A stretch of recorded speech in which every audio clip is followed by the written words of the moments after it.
الحمد لله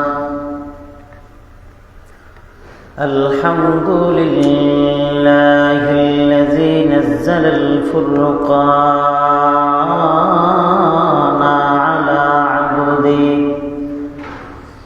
على عبده ليكون للعالمين نذيرا وخلق كل شيء فقدره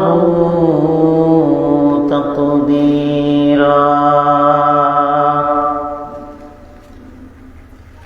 ونشهد أن لا إله إلا هو الحي القيوم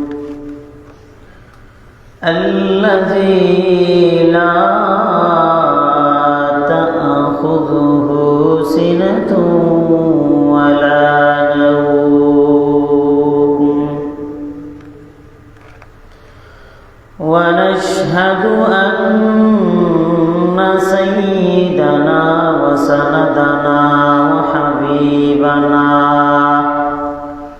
وحبيب ربنا وطبيبنا وطبيب قلوبنا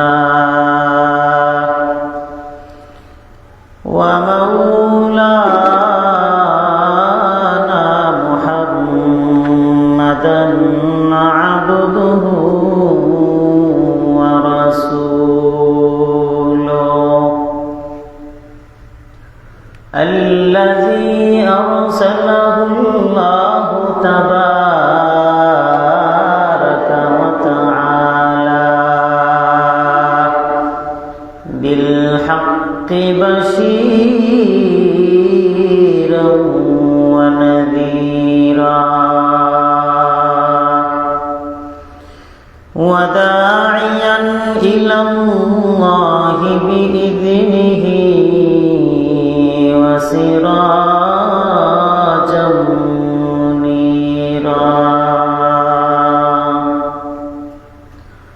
أما بعد فأعوذ بالله من الشيطان الرجيم بسم الله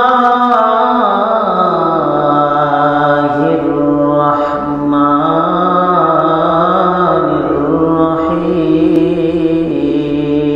الرحيم قد أفلح من زكاها وقد خاب من دساها عن أبي هريرة رضي الله تعالى عنه قال النبي صلى الله عليه وآله وسلم أحصوا هلال شعبان لرمضان أو كما قال النبي عليه الصلاة والسلام صدق الله مولانا العظيم صدق رسوله النبي الأمي الكريم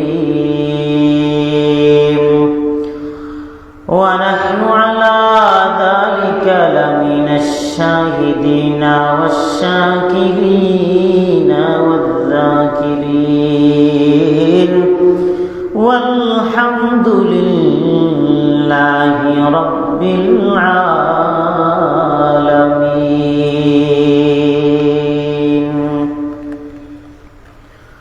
اللهم صل على محمد عدد ما في علم الله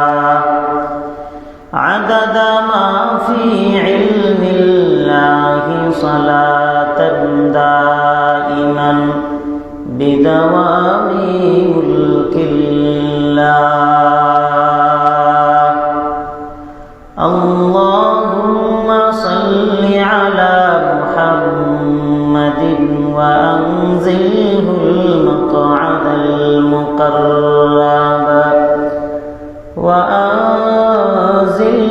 المقعد المقرب يومك عند القيامة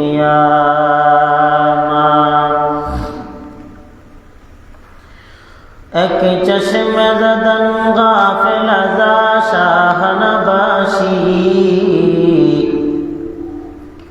এক চশমে জদন গাফিল যা শাহ নবাশি शायद के निगाहें कुनदा गाह नबाशी शायद के निगाहें कुनदा गाह नबाशी उल्फत में बराबर के वफा हो के जफा हो उल्फत में बराबर के वफा के जफा हो हर चीज में लज्जत है अगर दिल में मजा हो हर चीज में लज्जत है अगर दिल में मजा हो तो दिल में तू आता है समझ में नहीं आता तो दिल में तू आता है समझ में नहीं आता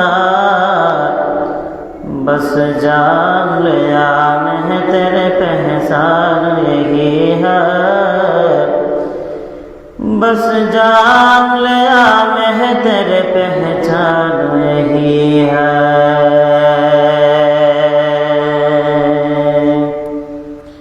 अल्हम्दुलिल्लाह আল্লাহ রব্বুল ইজ্জত আল জালালের দরবারে শুকরিয়া জ্ঞাপন করছি যে আল্লাহ সুবহানাহু ওয়া তাআলা অত্যন্ত মায়া করে মুহাব্বত করে ভালোবেসে আমাদেরকে এই শাবান মাসের দ্বিতীয় জুমআর দিনে আল্লাহ সুবহানাহু ওয়া তাআলা আল্লাহর ঘর মসজিদের মধ্যে আসার বসার তৌফিক দান করেছেন এজন্য আমরা সকলে আওয়াজ করে উচ্চ কণ্ঠে কালিমাতুশ শুকুর আদায় করি সকলেই পড়ি আলহামদুলিল্লাহ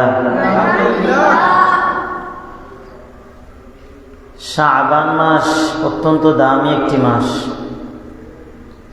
এমন মাসেও যদি আমরা জুমার দিনে মসজিদে আসতে দেরি করি এটা আমাদের জন্য খুবই দুঃখের ব্যাপার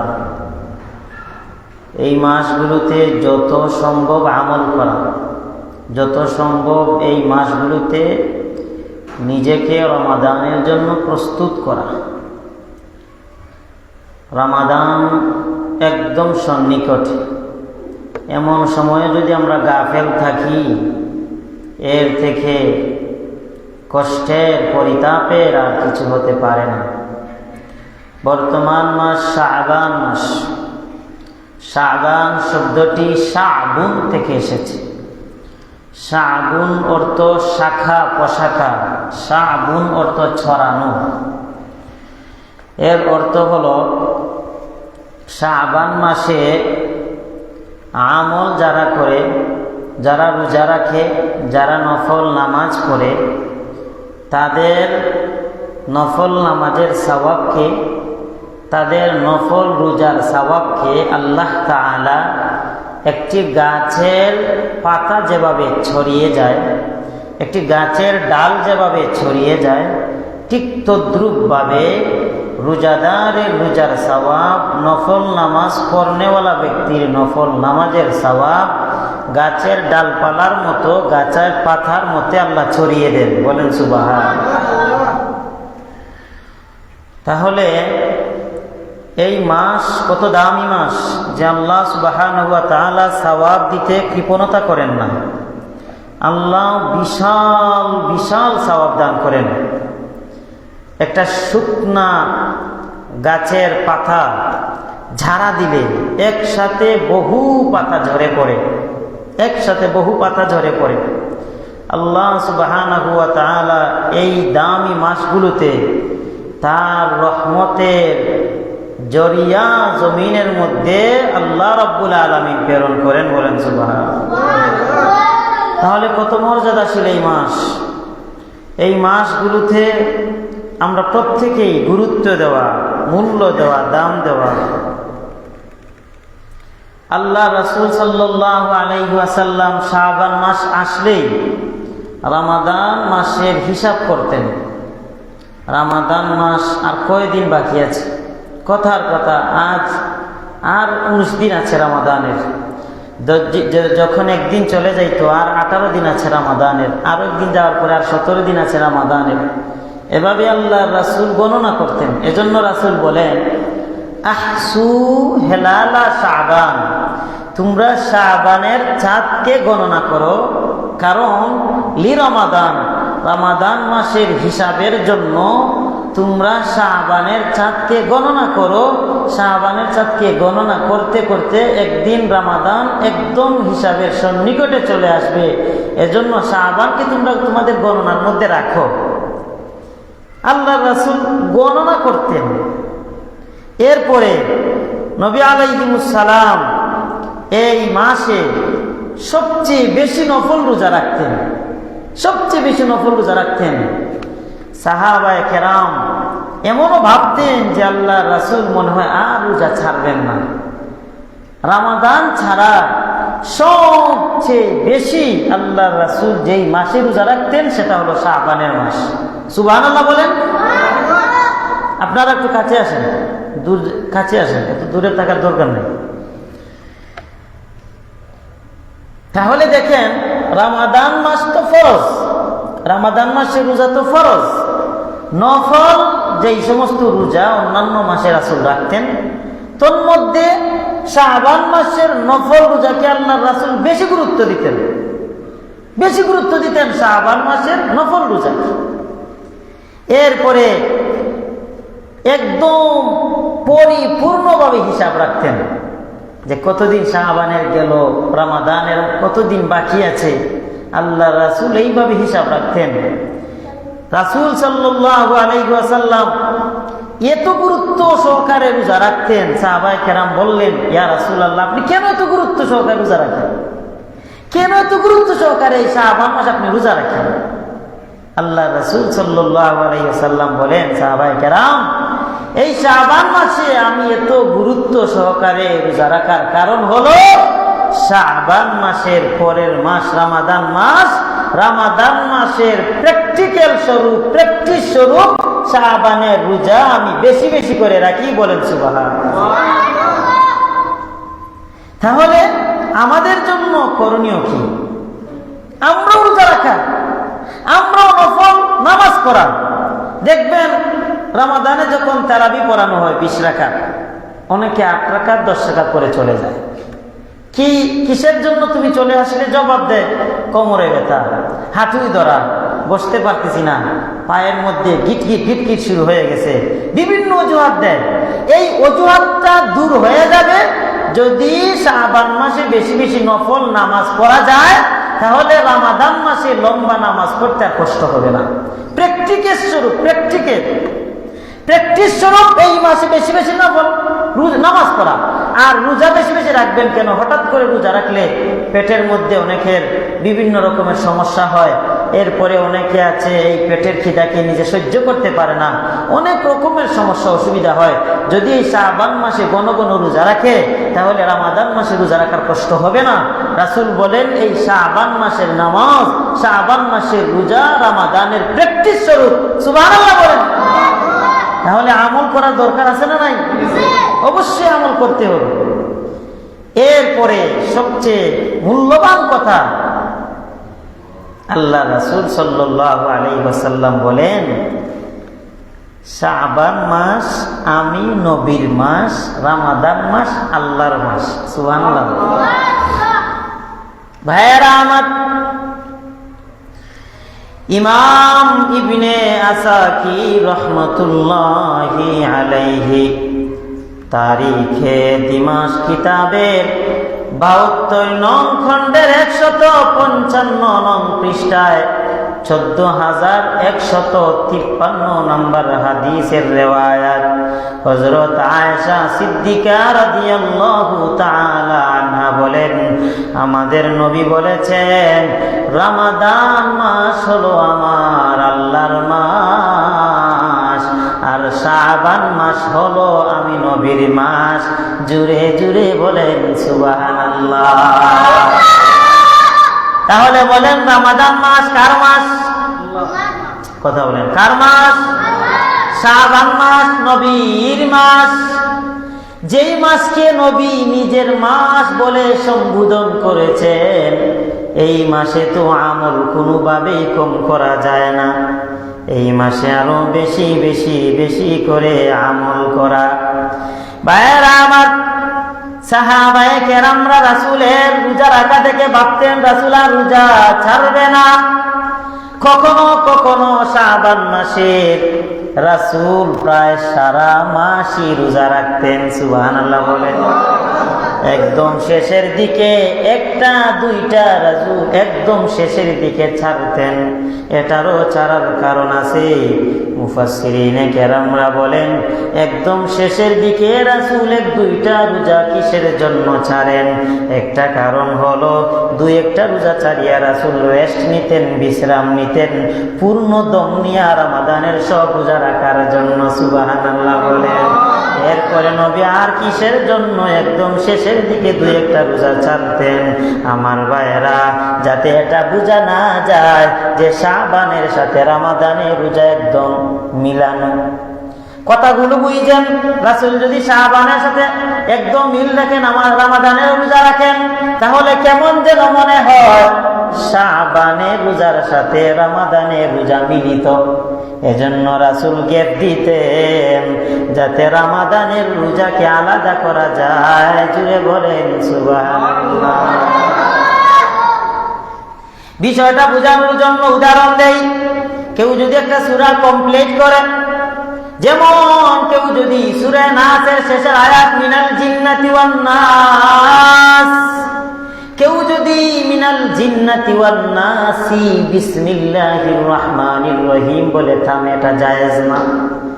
এর কারণ হলো, না জায়েজ হওয়ার একটা কারণ হলো, কেমন জানি মনে হয় মিনাল জিন্নাতি ওয়ান নাস অর্থাৎ সূরা নাসের সাথে বিসমিল্লাহ একটা অংশ। এজন্য মিনাল জিন্নাতি ওয়ান নাস পরে বিসমিল্লাহ বলে ওয়াকফ করা থামা জায়েজ নাই। আমার ভাইরা, কি যেন সূরার সাথে বিসমিল্লাহ একটা আয়াত, এটা যাতে মনে না হয়। মায়ার নবী আমার শাবানের আমলের সাথে রমাদানের রোজাকে মিলাইতেন না, একটু গ্যাপ নিতেন। এর কারণ হলো শাবানের রোজার সাথে যাতে রমাদানের রোজা মিলিত না হয়। ও আমার মুসল্লিয়ানে কেরাম, এটা থেকে কি বুঝলা? নবী আমার শাবানের রোজা কখনো ছাড়তেন না। শাবানের রোজা নবী আমার সব সময় আমল করতেন। ও আমার ভাইরা, যেহেতু নবী এই শাবান মাসে রোজা রাখাকে পছন্দ করতেন, সেহেতু আমাদের জন্য করণীয় হলো এই শাবান মাসে ঘন ঘন নফল রোজা রাখা। আওয়াজ করে জোরে সুরে বলেন সুবহানাল্লাহ। বেশি বেশি নফল রোজা রাখা। ভাইয়েরা আমার, এবার বুঝেন নবী আমার এই শাবান মাসকে অধিক গুরুত্ব কিসের জন্য দিতেন? সৃষ্টির সূচনা লগ্ন থেকে 4টি মাসের মূল্য আল্লাহর কাছে বেশি। সৃষ্টির সূচনা লগ্ন থেকে, মাস তো 12টি, মাস 12টি, কিন্তু 4টি মাসের গুরুত্ব একদম সৃষ্টির সূচনা লগ্ন থেকে আল্লাহর কাছে দামি। তন্মধ্যে জিলকদ, জিলহজ, মুহররম আর রজব, এই 4 মাস। তাহলে সৃষ্টির সূচনা লগ্ন থেকে যে 4 মাস দামি, এর মধ্যে রজব একটা আছে না নাই? কথা বলতে হবে, আছে না নাই? আছে। তাহলে রজব যেই মাস, মানে শাবানের আগের মাস হলো রজব। রজব মাসটা সৃষ্টির সূচনা লগ্ন থেকেই দাম, বুঝবেন? রজব মাসটা সৃষ্টির সূচনা লগ্ন থেকেই দামি। এরপরে শাবানের পরের মাস হলো রমাদান মাস। এই মাসে কুরআন নাজিল হয়েছে এজন্য দামি, এই মাসে লাইলাতুল কদর আছে এই জন্য দামি। 12 মাসের মধ্যে শ্রেষ্ঠতম মাসের নাম রমাদান, এজন্য এই মাসটা দামি। তাহলে রমাদান মাসকে মানুষ গুরুত্ব দেয়, এই মাসে কুরআন নাজিল হয়েছে। রমাদান মাসকে মানুষ গুরুত্ব দেয়, এই মাসের মধ্যে লাইলাতুল কদরের মতো দামি রাত আছে। কিন্তু রজব মাসকে আবার গুরুত্ব দেয়, কারণ হলো রজব মাস হলো সম্মানী মাসের মধ্যে একটি, মধ্যখানে হলো শাবান মাস। এই শাবান মাসে মানুষ গুরুত্ব দেয় না। ও আমার প্রাণের ভাইরা, আমার নবী বুঝাইতে চায় রজবকে সম্মান দেয়, রমাদান মাসকে গুরুত্ব দেয়, শাবান মাস মধ্যখানে মানুষ গাফেল থেকে যায়। আমি নবী শাবান মাসে আমল করিয়া জানায়া দিলাম, এই শাবান মাসেরও গুরুত্ব আমার আল্লাহর কাছে আছে। আপনারা কি আমার কথা বুঝেন? কথাটা বুঝবেন কি বলি? শাবান মাস দেখেন, রমাদান মাস এবং রজব মাস, এই 2 মাসের মধ্যবর্তী ঢুকে গেছে শাবান মাস। এই 2 মাসের মধ্যবর্তী শাবান মাস ঢুকার কারণে মানুষ রজব মাসকে গুরুত্ব দেয়। কেন? এই রজব মাস সম্মানিত 4টি মাসের মধ্যে একটি মাস। এটা সৃষ্টির সূচনা লগ্ন থেকে। আপনার মধ্যে ঘুমের ভাব আসতেছে, আপনি পিছনে গিয়ে ঘুমের ভাব সরান। এরপরে রমাদান মাস, এই মাসে কুরআন নাজিল হয়েছে, লাইলাতুল কদরের মতো দামি একটি মাস আছে, এজন্য এই মাসকেও মানুষ গুরুত্ব দেয়। কিন্তু মধ্যখানে পড়ে গেছে কোন মাস? কথা বলেন। শাবান। কথা বলেন, কোন মাস? শাবান। এই শাবান মাসটা মধ্যখানে পড়ে গেছে, এজন্য এই মাসটাকে গুরুত্ব দেয় না। রাসূল বলেন, আমি এই মাসে আমল করিয়া আমার উম্মতের কাছে শাবান মাসেরও গুরুত্ব বাড়ায় দিলাম। সুবহানাল্লাহ বলেন। তাহলে শাবান মাসে গুরুত্ব আছে না নাই? আছে ভাইয়েরা আমার। এরপরে বুঝেন এই শাবান মাসের দাম কত। বান্দার আমলনামা আল্লাহর কাছে পেশ করা হয় 3টা পদ্ধতিতে। বলেন কয় পদ্ধতি? 3টা পদ্ধতিতে বান্দার আমলনামা আল্লাহর কাছে পেশ করা হয়। তোর মধ্যে একটা হলো দৈনিক। দৈনিক দৈনিক যে আমলটা পেশ করা হয়, এটা হলো একদল ফেরেশতা, তারা সকাল টাইম জমিনের মধ্যে আসে, তারা আসর পর্যন্ত জমিনের মধ্যে বিচরণ করে। এই সারাটা দিন একটা বান্দা কিভাবে চলছে, কিভাবে কথা বলছে, কি করছে, কি আমল করছে না করছে, সারাটা দিনের রিপোর্ট আসরের সময় আল্লাহর কাছে গিয়ে সারা দিনের রিপোর্ট দেয়। আরেক দল ফেরেশতা আসরের সময় জমিনের মধ্যে নেমে আসে, তারা সারাটি রাত জমিনের মধ্যে বিচরণ করে, রাত্রিবেলায় একটা বান্দা কি করেছে না করেছে পূর্ণ রাতের সংবাদ, ডিটেলস বর্ণনা পরের দিন সকালে আল্লাহর কাছে গিয়ে দেয়। তাহলে সকালে আছে জমিনে আসে একদল, বিকালে আসে আরেক দল। সকালে যারা আছে তারা দিনের বর্ণনা দেয়, বিকালে যারা আছে পূর্ণ রাতের বর্ণনা দেয়। এখন একটা জিনিস ফিকির করেন, প্রতিদিন দৈনিক আমাদের যে রিপোর্টটা আল্লাহর কাছে যায়, আমরা যারা নামাজ ছেড়ে দেই আমাদের কেমন রিপোর্ট আল্লাহর কাছে যায়। আমরা যারা গালমন্দ করি, আমরা গালি দিতে আমাদের রাগও প্রয়োজন হয় না। মানুষ তো অনেক সময় রাগ উঠলে কড়া মেজাজে কয়েকটা গালি দেয়, মনকে বুঝায়। যখন প্রচন্ড বেগে গরম আসে শরীরে, কয়েকটা গালি দিলে নিজেকে নিয়ন্ত্রণ করে। নর্মালিটি কিছু সময়ের জন্য মানা যায়, কিন্তু রাগ নাই, গুসা নাই, একদম বেহুদা, একদম বেকার, একদম ফাউল মানুষের গালমন্দ করে, একদম বেকার। অথচ গালমন্দ করা কবিরা গুনাহ, এক একটা কবিরা গুনার কারণে ৭,০০০ বছর জাহান্নাম। আউযুবিল্লাহ না নাউযুবিল্লাহ? একটু জবান তখন নারায় কইয়ে নাও আসে। তাহলে দেখেন, আমরা এই গাল অনবরত দিতে থাকি, আর আমাদের এই রিপোর্ট যখন আল্লাহর কাছে যায়, বান্দাকে কি হালতে পেয়েছো, ফেরেশতারা বলবে আল্লাহ আপনার বান্দারা গাল বন্ধ করছে। ভাইয়েরা আমার, তাহলে দৈনিক একটা রিপোর্ট আল্লাহর কাছে যায়, আরেকটা হলো সাপ্তাহিক রিপোর্ট। নবী আমার বৃহস্পতিবারে রোজা রাখতেন, হাদিসের মধ্যে আছে সোমবার আর বৃহস্পতিবার রোজা রাখতেন। নবীকে যদি প্রশ্ন করা হয়, নবী গো আপনি কিসের জন্য সোমবারে রোজা রাখেন, আমার নবী বলতেন সোমবার দিনে আমি জমিনের মধ্যে এসেছি, এই শুকরিয়াতান আমি সোমবার দিনে রোজা রাখি। ও নবী গো বৃহস্পতিবার আপনি কিসের জন্য রোজা রাখেন, আমার নবী বলেন বৃহস্পতিবারে পূর্ণ সপ্তাহের আমলনামা আল্লাহর কাছে পেশ করা হয়। আমি নবী চাই আমার আমলনামা আল্লাহর কাছে এমন অবস্থায় পৌঁছক যেই সময় আমি নবী রোজার হালতে আছি। মুসল্লিয়ানে কেরাম একটা জিনিস ফিকির করেন যে এই নবীর ব্যাপারে আমার আল্লাহ বলেছেন, নবী গো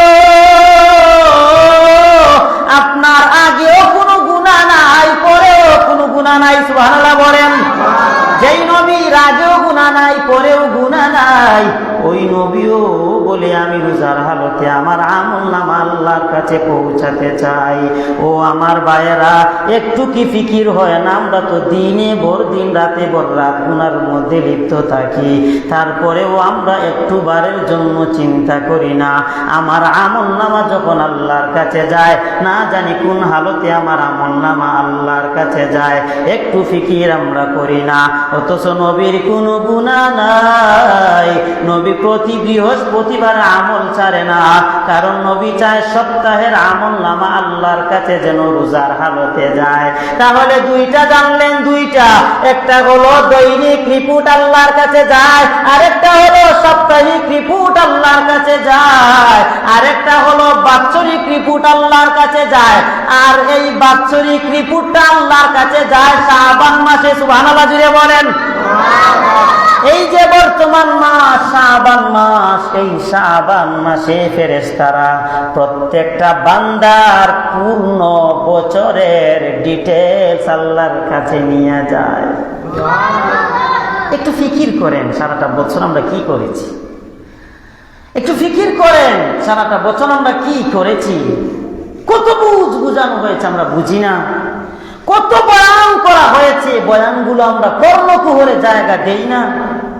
যখন আল্লাহর কাছে পূর্ণ বছরের রিপোর্ট যাবে, কোন হালতে আমাদের রিপোর্টটা আল্লাহর কাছে যাবে। দেখেন নবী আমার সারাটা শাবান মাস রোজা রাখতেন, কেবলমাত্র মাসের শেষের দিকে 2-3টা ছাড় দিতেন। সারাটা মাস নবী কিসের জন্য রোজা রাখতেন?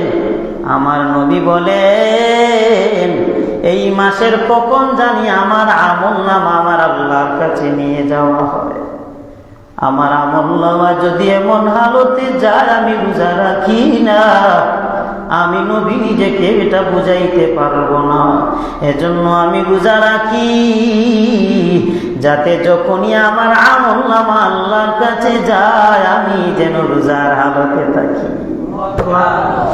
ভাইয়েরা আমার, তাহলে শাবান মাস এটা বাৎসরিক রিপোর্ট। বলেন বান্দার আমলনামা, বান্দার রিপোর্ট কয় পদ্ধতিতে যায়? জুড়ে বলেন। একটা হলো দৈনিক, আরেকটা হলো সাপ্তাহিক, আরেকটা হলো বাৎসরিক। মাসিক কোনো রিপোর্ট নাই।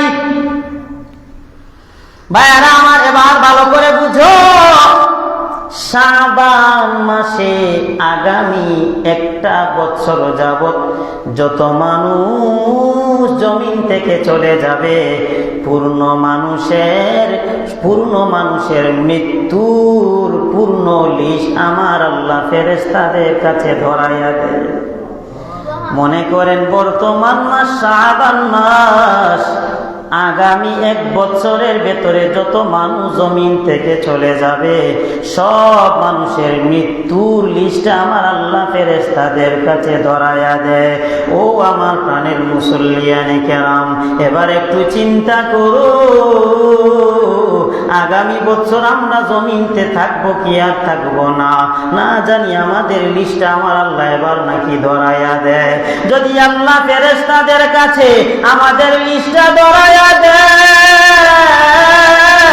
আগামী শাবান মাস আর পাইব না, আগামী শাবান মাসের আগে আগে আমরা চলে যেতে হবে, কারণ এই মাসেই তো আমার আল্লাহ ফেরেশতাদের কাছে যারা মরবে তাদের লিস্টটা পাঠাইয়া দেয়। ও আমার ভাইয়েরা, এজন্য এই মাস থেকে পূর্ণরূপে আল্লাহর কাছে তওবা করো, নিজেকে পূর্ণরূপে গুটায়া নাও। যারা সফল কাম, যারা ব্যর্থ, এই ব্যাপারেই তো আমি আয়াত পড়লাম। আমার আল্লাহ বলেন কাদ আফলাহা মান যাক্কাহা, যারা নিজেকে আত্মশুদ্ধি করে নিয়েছে তারাই হলো সফল কাম, আর যারা নিজেকে গুনার মধ্যে ডুবিয়ে রেখেছে তারাই হলো ব্যর্থ, তারাই হলো বিফল। আমার ভাইয়েরা, এজন্য নিজেকে আত্মশুদ্ধি করো, নিজেকে শুধরাও, নিজেকে গুনাহ থেকে বাঁচায় নেও রে ভাই। এই মাসটা বড় দামি মাস, এই মাসের মূল্য কত আমার আল্লাহ বলে আমি আমার বান্দাকে এই মাসে ঢালিয়া সওয়াব দেন। কৃপণতা করেন না দিতে গিয়া, ঢালিয়া সওয়াব দেন। সুবহানাল্লাহ, আল্লাহু আকবার। কত দামি মাস, কেন আমরা মর্যাদা দিব না? এই মাসেতে আমল শুরু করে দেন, আর কত নামাজ ছাড়বেন, আর কত আল্লাহ থেকে দূরে থাকবেন। এখনো নিজেকে বুঝান, মনকে বুঝান। ভাইয়েরা আমার, বর্তমান যেই মাস শাবান মাস, আম্মা জান আয়েশা বলেন আমরা গত রমাদানে যেই রোজাগুলো আমরা শরীয়তি কারণে ছেড়ে দিয়েছিলাম, এই শাবান মাসে এই রোজাগুলোর কাজ আমরা আদায় করতাম। এর একটা কারণ কিতাবের মধ্যে আসছে যে পূর্ণ বছর তো রাসূল মনে করেন প্রতিদিন রোজা রাখতেন না, সোমবার রাখতেন না, বৃহস্পতিবার রাখতেন।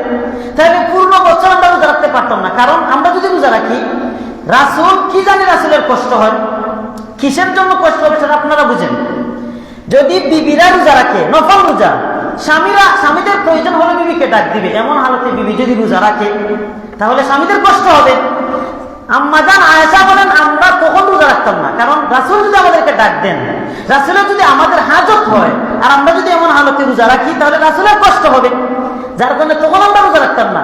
আর শাবান মাসে পূর্ণ মাস রাসূল রোজা রাখতেন, এই সুযোগে আমরাও রোজা রাখতাম, কারণ রোজার হালতে রাসূল তো আমাদেরকে ডাকবেন না। সুবহানাল্লাহ বলেন। আমার কথাটা আপনারা বুঝলেন? এখন পর্দার আড়ালের মা বোনেরা যারা আছেন, আপনারাও একটু কান খুলে শুনেন। গত রমাদান মাসে শরীয়তি কারণে যেই রোজাগুলো আপনারা তরক করেছেন, ছেড়ে দিয়েছেন, এই রোজাগুলো এখন আদায় করে নাও, এখন সময় আদায় করে নাও। বহুত মহিলারা আছে শরীয়তি কারণে রোজা যে ছেড়েছে, এগুলোর কথা আর মনেই নাই, এগুলো যে রাখতে হবে এগুলোর কথা আর মনেই নাই, স্মরণই নাই, কিন্তু রাখতে হবে। যেহেতু রমাদান মাসের এখনো প্রায় 20 দিন বাকি আছে, যেহেতু শাবানের আজকে 10 তারিখ, 20 দিনের মতো আছে, এর ভিতরে যাদের রোজা ছাড়া হয়েছে এগুলো রেখে দাও। একদিকে শাবানের রোজা রাখার কারণে রমাদানের প্র্যাকটিস হয়ে যাবে, অপর দিকে তোমার রোজার কাজা আদায় হয়ে যাবে। সুবহানাল্লাহ বলেন। আল্লাহু আকবার। ভাইয়েরা আমার, তাহলে এই মাসের গুরুত্ব কত? হযরতে উসামা ইবনে যায়েদ রাদিয়াল্লাহু তাআলা আনহু থেকে বর্ণিত। হযরত উসামা ইবনে যায়েদ কেমন দামি সাহাবী, নবীর পালক পুত্রের ছেলে, নবীর পালক পুত্রের ছেলে হযরত উসামা। উসামার বাবার নাম যায়েদ, আর যায়েদ ছিল নবীর পালক পুত্র। ভাইয়েরা আমার, নবী এই যায়েদকে ভালোবাসতেন, এই সূত্রে উসামা নবীর নাতি হয়। এই উসামাকেও নবী ভালোবাসতেন, এজন্য উসামার নামের সাথে একটা শব্দ আছে লাগান, মুহাব্বত। মুহাব্বত, আমার মায়া নবী উসামাকে সবচাইতে বেশি ভালোবাসতেন। হযরত হাসান হুসাইন রাসূলের নাতি, তাদেরকে রাসূল যেভাবে ভালোবাসতেন, উসামাকেও রাসূল ওইভাবে ভালোবাসতেন, কারণ রাসূলের পালক পুত্রের ছেলে হলো উসামা। সুবহানাল্লাহ বলেন। এখন তো পালক পুত্র নাই, এখন আছে কি জানেন? উকিল বাবা আছে না নাই? কথা বলেন না, আছে না নাই? উকিল বাবা। এই বিষয়ে মাসআলাটা বুঝার দরকার। যেহেতু আসছে শুনেন, উকিল বাবা বলতে শরীয়তে কোনো বাবা নাই। উকিল বাবা বলতে শরীয়তে কোনো বাবা, কথা বলেন না কেন, কোনো বাবা নাই। পৃথিবীর কোন মুফতি এটা বলতে পারবে না, পৃথিবীর কোন আলিম এটা বলতে পারবে না যে শরীয়তে উকিল বাবা বলতে কোনো বাবা আছে। আস্তাগফিরুল্লাহিল আজিজ। উকিল বাবার দোহাই দিয়ে একটা মেয়ে এই উকিল বাবার সামনে যায়।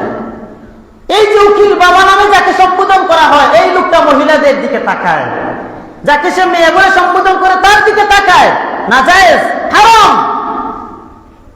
কিসের উকিল বাবা? উকিল শব্দের অর্থ হলো অভিভাবক। তোমার বাবা আছে, তোমার বাবা তোমার অভিভাবক। তোমার বাবা যদি না থাকে, তোমার আপন বড় ভাই থাকলে তোমার আপন বড় ভাই হবে অভিভাবক, উনি হবে উকিল। বলতে পারেন হুজুর উকিলের সাথে যে বাবা থাকে, আমি তো আগেই বললাম বাবা বলতে উকিল বাবা বলতে কোনো বাবাই নাই। তাহলে কেন উকিল বাবা বানাতে হবে? কেন উকিল বাবা বানাতে হবে? আবার কয়েক রকমের রুসুম, সিজনে সিজনে মিষ্টি দিতে হয়, ইফতারি দিতে হয়, আম কাটলির সময় আসলে আম কাটলি দিতে হয়, কত কিছু। বাপরে বাপ, আমার মেয়ের শরীর শুকনা হয়ে গেছে রে, আমার মেয়ে কিছু খায় না রে। বন্ধুই বন্ধুকে উকিল বাবা বানায়, যে নিজেও বিবাহ করে নাই তাকে উকিল বাবা বানায়। খরচ করতেছে, আরেকটা জিজ্ঞেস করে কি রে এত খরচ কিসের জন্য? আরে বেটা আমার মেয়ে আসবে, তুই তো নিজেই বিয়ে করলে না, মেয়ে পাইলি কোথায়? আরে আমাকে উকিল বাবা বানানো হয়েছে। আফসুস। বলেন উকিল বাবা বলতে শরীয়তে কোনো বাবা, কথা বলেন কোনো বাবা? যারা বিবাহ করেছেন আপনাদের আহলিয়াদেরকে উকিল বাবাদের কাছে যাইতে দিবেন না। আর যারা বিবাহ করেন নাই উকিল বাবা নামে কোনো বাবা বানাবেন না, ইনশাআল্লাহ বলেন। যদি উকিল যদি বাবাই হয়, বহুত উকিল বাবাদের সাথে মেয়েরা পালিয়ে গেছে, কথা বলেন না কেন? এমন নজির আছে, আমার নিজের জানার মধ্যেও আছে। যদি সে বাবা হয় তাহলে উকিল বাবার সাথে একটা মেয়ে পালিয়ে যায় কিভাবে? জবাব দেন, কিভাবে পালিয়ে যায়? বাবা কি তার মেয়েকে নিয়ে পালিয়ে যায়? কথা বলেন, পালিয়ে যায়? তাহলে বাবা যদি তার মেয়েকে নিয়ে পালিয়ে যায় না, তাহলে উকিল বাবা যে হয় সে কিভাবে তার মেয়েকে নিয়ে পালিয়ে যায়? বলেন শরীয়তে উকিল বাবা বলতে কোনো বাবা, উকিল বাবা বলতে কোনো বাবা? বাবা যদি না থাকে বড় ভাইকে উকিল বানাবেন, বড় ভাই যদি না থাকে আপন মামা উকিল হবে, আপন মামা যদি না থাকে আপন চাচা উকিল হবে। তারপরেও বলেন শরীয়তে উকিল বাবা বলতে কোনো বাবা নাই। ঠিক আছে ভাইরা আমার, তাহলে সময় কম, সংক্ষেপ করে বলি। হযরতে উসামা ইবনে যায়েদ রাদিয়াল্লাহু তাআলা আনহু আল্লাহর নবীকে বলেন, ও নবী আপনি শাবান মাসকে এত গুরুত্ব দেন, শাবান মাসে এত এত এত এত রোজা রাখেন, এত নফল নামাজ, এত জিকির আজকার কেন? আগেই বলেছি মায়া নবী আমার জানায়া দেয়, রজব মাস বড় দামি মাস, কারণ সম্মানী 4টি মাসের মধ্যে একটা মাস। আর রমাদান মাস হলো আল্লাহর মাস, এজন্যই 2 মাসকে প্রাধান্য দেয়। শাবান মাস মধ্যখানে মানুষ গাফেল থাকে, গুরুত্ব দেয় না। এজন্য আমি নবী এই মাসে বেশি বেশি রোজা রাখি। আমি নবী এই মাসের গুরুত্ব বাড়ায়া দিলাম, কারণ হলো এই মাসে যারা আমল করবে আমার আল্লাহ তার বিশেষ রহমত ঢালিয়া দিবেন। সুবহানাল্লাহ বলেন। ভাইরা আমার, এই জিনিসটা বুঝাইতে গিয়া আমি আপনাদের সামনে গুরুত্বপূর্ণ একটা ঘটনা বর্ণনা করি। কিতাবের নাম আজ-জুহুরুল ফাতিহ, 64 নম্বর পৃষ্ঠার মধ্যে ঘটনাটা বর্ণনা করা হয়। হযরত ইউসুফ আলাইহিস সালাতু ওয়াস সালাম উনি যখন দেশের রাষ্ট্রনায়ক হয়ে গেলেন, উনি রাষ্ট্রনায়ক হওয়ার পরে উনার কাছে একদিন একজন ভিক্ষুক আসিয়া বলে, আমাকে কিছু ভিক্ষা দাও। ভালো করে বুঝেন, খাদ্য মন্ত্রণালয়ের দায়িত্ব উনার হাতেই। উনি অনুমতি দিয়া দিলেন, ওকে 1 সা আটা, আল্লাহর রাস্তায় 1 সা আটা দিয়া দাও। 1 সা আটা সেটা বর্তমান বাজার মূল্যে 3 কেজি 270 গ্রাম। 3 কেজি 270 গ্রাম দেওয়ার পরে একটু পরে এই ভিক্ষুকটা বলে, আমার কোনো পরিপূর্ণ বুঝ হয় নাই, আমাকে আর একটু দাও। তিনি আবার অনুমতি দিলেন, তাকে আরো 1 সা গম দিয়া দাও, আটা দিয়া দাও, যা বর্তমান বাজার মূল্যে 3 কেজি 270 গ্রাম। দ্বিতীয়বার দেওয়ার পরেও আবার বলে, তাহলে আমাকে আরেকটু দাও। এবার ইউসুফ আলাইহিস সালাতু ওয়াস সালাম বলেন, তুমি তো জানো দেশের অবস্থা এখন ভালো না, তোমাকে যদি বারবার দেওয়া হয় তাহলে অন্যান্য মানুষকে আমি কি দিব? অন্যান্য মানুষের তো হক আছে নেওয়ার জন্য। এবার এই লোকটা বলে, আপনি যদি আমার পরিচয় পান তাহলে আপনি আমাকে এত বেশি দিবেন, আপনার চিন্তার বাহিরে আমাকে দান করবেন। সুবহানাল্লাহ বলেন। এবার ইউসুফ নবী বললেন, তাহলে তোমার পরিচয়টা বলো, কি তোমার পরিচয়? এবার এই লোকটা বলে, মনে করে দেখেন বহু বহু বহু বহু আগের ঘটনা, যখন জুলাইখা আপনাকে 1টা নয় 2টা নয় 7টা ব্যারিকেডের ভেতরে ঢুকাইয়া আপনার সাথে খারাপ কাজ করতে চেয়েছিল, আপনি যখন একটা দৌড় দিছেন, আমার আল্লাহ আপনার জন্য সমস্ত দরজা খুলে দিয়েছিলেন। সব দরজা খোলার পর এক পর্যায়ে যখন শেষ দরজায় চলে আসছিলেন, আপনার পেছন দিয়ে জুলাইখা একটা খামচা দিছে, এই খামচার মাধ্যমে পেছনের কাপড়টা আপনার ছিঁড়ে গেছে। এমন সময় জুলাইখার স্বামী হাজির। জুলাইখা স্বামীকে আবার পাল্টা তুহমত দেয় ইউসুফকে, এই ইউসুফ ঘরের গোলাম হইয়া আমার সাথে খারাপ করতে চায়। জুড়ে বলেন না নাউজুবিল্লাহ। এবার জুলাইখার স্বামীকে কে বুঝাইবে? জুলাইখার স্বামীকে তো বুঝাইবার মতো কেউ নাই। এমন সময় একটা শিশু সন্তান সামনে ছিল। একটা শিশু সন্তান বলেছিল, আমি শিশু সন্তান সাক্ষী দিলাম এই ইউসুফের কোনো দোষ নাই, ইউসুফ একজন পবিত্র ব্যক্তি। এই ইউসুফকে এই মহিলা নিজেই বিভিন্ন রকমের তুহমতের মধ্যে ঢুকাইয়া দিছে, মূলত ইউসুফ কোনো রকমের দোষী না। আমার ভাইয়েরা, এই লোকটা বলে, আমি ওই শিশু, যেই শিশু তোমার পবিত্রতার সাক্ষী দিয়েছি। সুবহানাল্লাহ বলেন। ইউসুফ আলাইহিস সালাতু ওয়াস সালাম যখন তার পরিচয় পাইলেন যে উনার পবিত্রতার সাক্ষী দিয়েছিল যেই শিশু, এবার এই শিশুটা বড় হয়ে গেছে। আমার ভাইয়েরা, এবার তিনি বলেন তার কর্মচারীকে, উনাকে 105 মণ আটা দিয়ে দাও। বর্তমান বাজার মূল্যে 105 মণ আটা উনাকে দিয়ে দাও। সুবহানাল্লাহ বলেন। এরপরে বলেন 100 দিরহাম টাকা দিয়া দাও। 100 দিরহাম হলো বর্তমান বাজার মূল্যে 43,000 টাকা। শুধুমাত্র এই পরিচয়টা পাইছেন যে ওনার পবিত্রতার বর্ণনা দিয়েছে, এজন্য এত কিছু দিয়েছেন। এবার আমার আল্লাহ জিবরিল আমিনকে বলে, ও জিবরিল আমিন,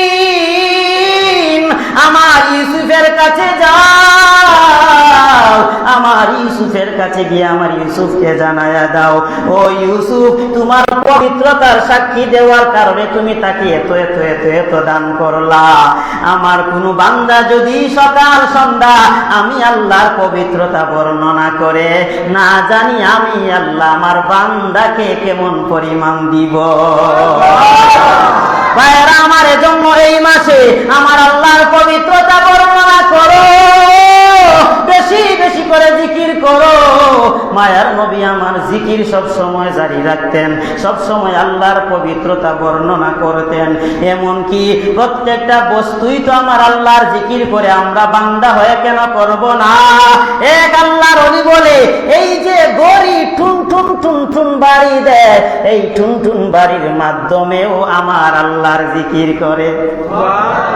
গাড়ি হার দাম বহু ইয়াদাল্লাহু হুনাকু ইয়াদে টুন টুনা টুন টুন না টু টু বাজাহের সে এমি আয়াদ কে টু টু কে দর মানা বহু ইয়াদ আল্লাহু। জুড়ে বলেন আল্লাহু আকবার। যাই হোক, শাবান মাসের এতটুকুই ফজিলত আমরা জানলাম যে এই মাসে আমরা যে আমলগুলো করব এগুলো রমাদান মাসের প্র্যাকটিস স্বরূপ। রমাদানে হঠাৎ করে তেরাবি করলে কষ্ট হয়, নফল নামাজ এখন বেশি বেশি করবেন তখন কষ্ট কম হবে। হঠাৎ করে রোজা রাখলে কষ্ট হয়, এখন নফল রোজা রাখবেন তখন রোজা রাখতে কষ্ট হবে না। এজন্য এখন থেকে আমরা রমাদানের প্রস্তুতি নেওয়া, বেশি বেশি করে আমল করা, দান সদকা করা, পেছনে রমাদানে যাদের রোজা চলে গিয়েছে বিশেষ করে মহিলারা, তারা যাতে এই শাবান মাসে এগুলো পূরণ করে নেয়, এই আমলগুলো করা। আল্লাহ সুবহানাহু ওয়া তাআলা আমাদের সবাইকে আমল করার তৌফিক দান করুন। আগামী সপ্তাহের আগেই শবে বরাত, শবে বরাতের বয়ানটা রাখলাম। শবে বরাত সম্ভবত আগামী 4 তারিখ এরকমই হবে। যাই হোক, যেহেতু এটা চাঁদের সাথে সম্পর্ক, যেদিনই হোক আসেন না আপনারা ইনশাল্লাহ? মসজিদে বয়ান হয়, বয়ান হবে মসজিদে। আপনারা যদি বলেন হবে তাহলে করব, আর যদি বলেন দরকার নাই তাহলে আমি আজকে মাহফিল রেখে দিই। আমি অন্তত আপনাদের শবে বরাতের দিন মাহফিল রাখি নাই, না হয় মাহফিল প্রতিদিন মাহফিলের জন্য রাখি না, আপনাদের একটা হক আছে। যদি বলেন দরকার তাহলে শবে বরাতের রাত্রের ফজিলত শোনার জন্য অন্তত এশার নামাজে সবাই আসবেন, এশার নামাজের পরপরই বয়ান হবে ইনশাআল্লাহ। আসবেন না সবাই ইনশাআল্লাহ? আর দোকানে বসে বসে চলবে? যা চলান আপনারা। তো যাই হোক, আল্লাহ সুবহানাহু ওয়া তাআলা আমাদেরকে এই মাসে বেশি বেশি করে আমল করা তৌফিক দান করুন, বলেন আমিন। আখিরু দাওয়ানা আলহামদুলিল্লাহি রাব্বিল আলামিন।